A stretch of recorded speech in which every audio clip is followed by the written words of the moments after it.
চলছে, সেক্ষেত্রে বসিরহাটের আজকে ছবিটা কি দেখতে পাচ্ছ, কত সারি সারি ট্রাক দাঁড়িয়ে রয়েছে?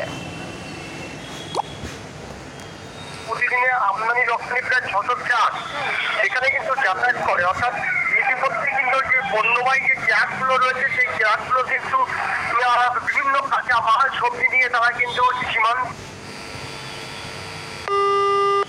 সঞ্জিতের সঙ্গে আমাদের যোগাযোগ বিচ্ছিন্ন হয়ে গেছে, তো আমরা তার থেকে সামগ্রিক পরিস্থিতিটা জেনে নেওয়ার চেষ্টা করছিলাম। অনির্দিষ্টকালীন ট্রাক ধর্মঘট চলছে, বসিরহাটের খবর জানার চেষ্টা করছিলাম। প্রচুর ট্রাক কিন্তু দাঁড়িয়ে রয়েছে এবং কাঁচা মালে ঠাসা রয়েছে সেই সমস্ত ট্রাকগুলি, এবং সেগুলি নষ্ট হয়ে যাওয়ার আশঙ্কা রয়েছে। কাঁচা মাল, সবজি এবং ওষুধপত্র, সব থেকে জীবনদায়ী যে ওষুধ, সেই ওষুধপত্র নষ্ট হওয়ার একটা চূড়ান্ত আশঙ্কা থেকে যাচ্ছে এই ট্রাক ধর্মঘটের জেরে। এবং যে ধর্মঘট কার্যত অনির্দিষ্টকালীন বলে এখনো পর্যন্ত জানতে পারা যাচ্ছে, এবং একটা পণ্য পরিবহনে যথেষ্ট বড় সড় প্রভাব পড়তে চলেছে। এবং একইভাবে সাধারণের নাভিশ্বাস ওটার জোগাড় হতে পারে যদি এইভাবে ট্রাক ধর্মঘট চলে, তাহলে যে সমস্ত অত্যাবশ্যকীয় পণ্য রয়েছে, দৈনন্দিন সামগ্রী, সেগুলি বাজারে এসে পৌঁছবে না।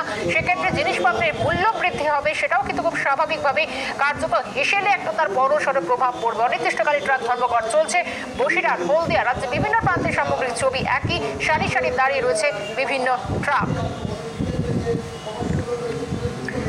আমরা আবারও যোগাযোগ করেছি, সঞ্জিত আমাদের সঙ্গে টেলিফোন লাইনে রয়েছেন। বসিরহাটের পরিস্থিতি জানবো। সঞ্জিত, যেটা জানাচ্ছিলেন।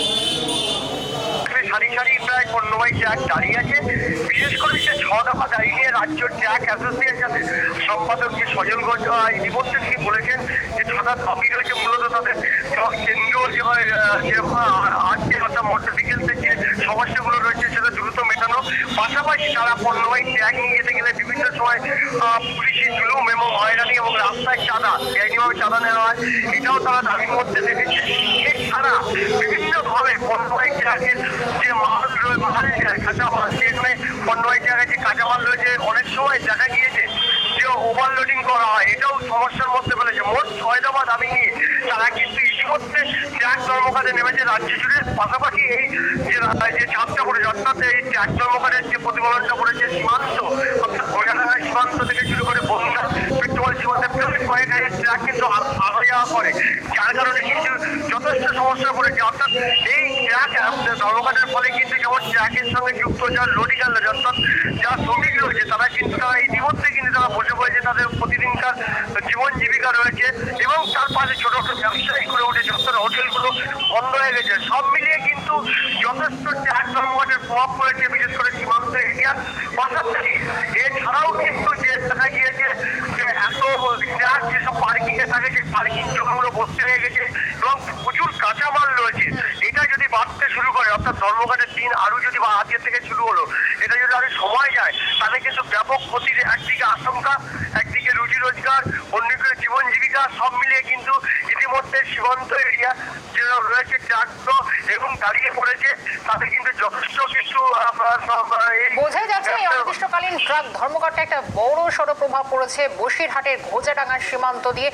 সঞ্জিত আমাদের সঙ্গে ছিলেন, সঞ্জিত চক্রবর্তী আমাদের প্রতিনিধি। জানিয়ে রাখবো, অনির্দিষ্টকালীন ট্রাক ধর্মঘট চলছে বসিরহাটের ঘোজাডাঙ্গার সীমান্ত দিয়ে। প্রচুর ট্রাক কিন্তু এ রাজ্যে আসে এবং এখান দিয়েও প্রচুর ট্রাক কিন্তু যায়, কাঁচামাল ঠাসা থাকে এবং বিভিন্ন অত্যাবশ্যকীয় পণ্য যেগুলো থাকে সেই সমস্ত ট্রাক যেগুলোকে লোডিং করে নিয়ে যাওয়া হয় সেগুলো নষ্ট হওয়ার একটা প্রভূত আশঙ্কা রয়েছে। এবং যে ট্রাক ধর্মঘট শুরু হয়েছে, যেখানে দাবি তো অনেকগুলো রয়েছে, পুলিশের জুলুম বন্ধ করতে হবে, একই সঙ্গে আরো 5 থেকে 6 দফা দাবি রয়েছে, এবং প্রত্যেকটি দাবি তারা নিজেদের জায়গা থেকে তারা যুক্তিসঙ্গত বলে জানাচ্ছেন। এবং সেই দাবিগুলি যদি পূরণ না হয়, তাহলে অনির্দিষ্টকালীন এভাবেই ট্রাক ধর্মঘট চলবে, এবং সেক্ষেত্রে কিন্তু বাজারে মূল্যবৃদ্ধির একটা প্রভাব পড়তে পারে।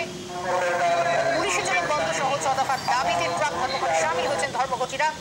বিভিন্ন ট্রাক অ্যাসোসিয়েশন তারা ইতিমধ্যে ধর্মঘট চালিয়ে যাচ্ছেন। বসিরহাটের পাশাপাশি আমরা হলদিয়ার দিকে নজর রাখবো, এবং হলদিয়ার তাপস ঘোষ আমাদের সঙ্গে টেলিফোন লাইনে রয়েছে। তাপস, আজকের এই ধর্মঘটের ট্রাক ধর্মঘটের কতটা প্রভাব হলো হলদিয়া? হলদিয়া না, এই গোটা রাজ্য জুড়েই ট্রাকের ধর্মঘট চলছে। তাদের বেশ কিছু দাবি দেওয়া আছে, প্রায় যেসব কেন্দ্রীয় সরকারের যে নীতি, সেই নীতিরও কিছু তাদের বিরুদ্ধে যে তার জন্য সেই সব দাবি